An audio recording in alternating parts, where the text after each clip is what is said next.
I wrote every word myself. I really did. Just kidding.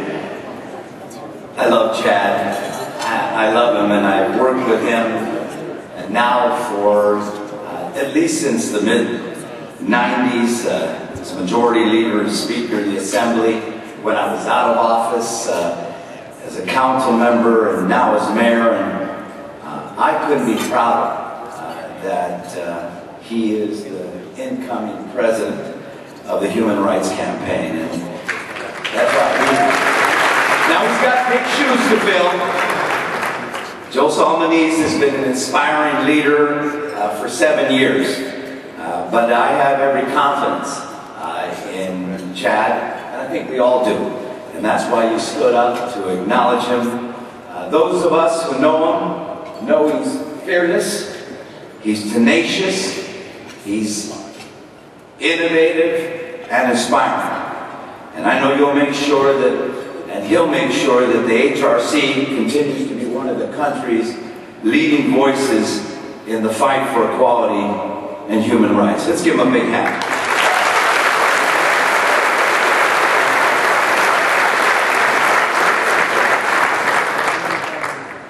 Yesterday, a jury reached a verdict in the Tyler Clementi case. Tyler Clementi was a young man, a freshman at Rutgers University, a talented musician. By all accounts, he was a bit shy. Like so many college freshmen, he was getting his first real taste of independence, college. And like so many young people, he was using his newfound independence to discover himself and to define who he was. And for Tyler, like for so many other young gay people, this meant exploring his own sexuality and defining for himself what it meant to be a young gay man. Clementi never finished this exploration, never even had a chance to really get started. He threw himself off the George Washington Bridge after he discovered his roommate had used the webcam to spy on him while he was kissing another man, and then broadcast the spying on the web. Tyler was 18 years old.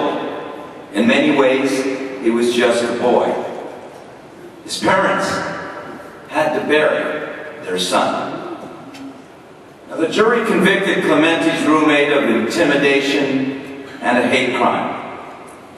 But the verdict cannot dispel the sense of tragedy that weighs on this case.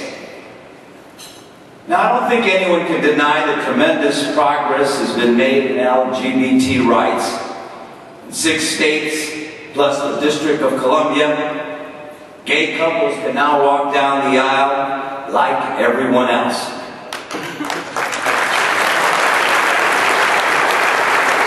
Just last month, I stood in the rotunda of City Hall and celebrated the 9th Circuit's declaration that Proposition 8 is unconstitutional.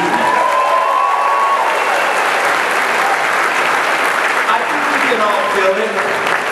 There are even signs that public opinion is starting to shift. 6 national polls from last year show majority support for marriage equality. Last month's LA Times poll showed almost 60% of Californians voice support for marriage equality.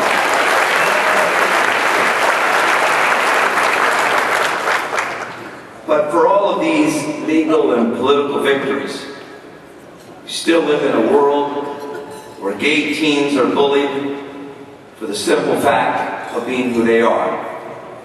We still live in a world where millions of people cannot fulfill one of the most basic of human desires, a fundamental liberty. They can't legally marry the person they love. There's still too much fear. Too many are denied this basic dignity. That is the tragic reminder of Tyler Clementi's case.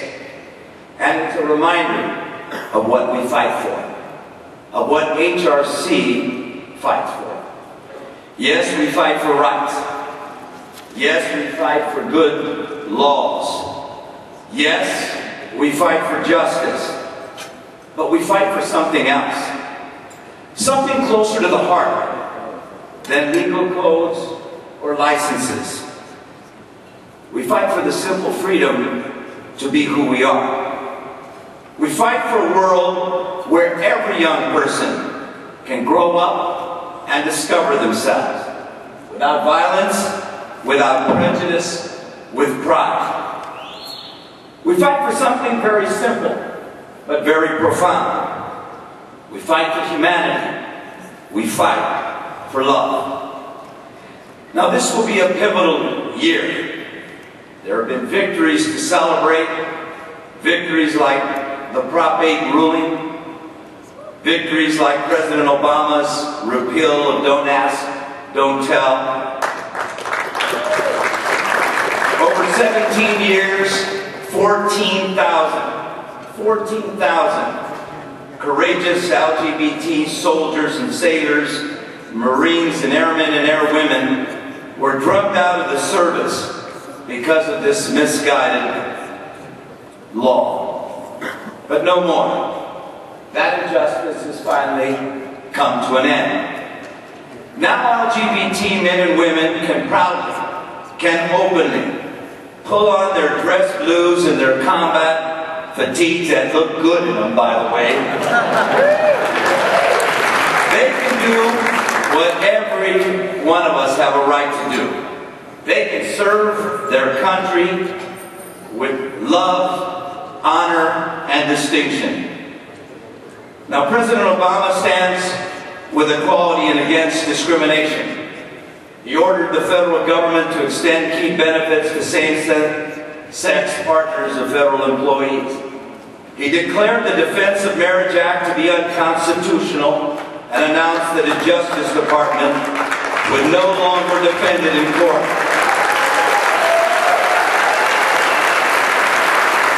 This is all good news. It's great news. But we still have a long way to go. And we know that the other side will be pushing back. Maryland and Washington will most likely have ballot measures against same-sex marriage. Voters in North Carolina and Minnesota will be weighing in on constitutional amendments that enshrine discrimination into their law books. And now that the economy is finally picking up steam, the right has returned to their tried and true playbook. They say it's about social issues, that it's about religion. But we know what it's really about. The wedge politics of bigotry and bias.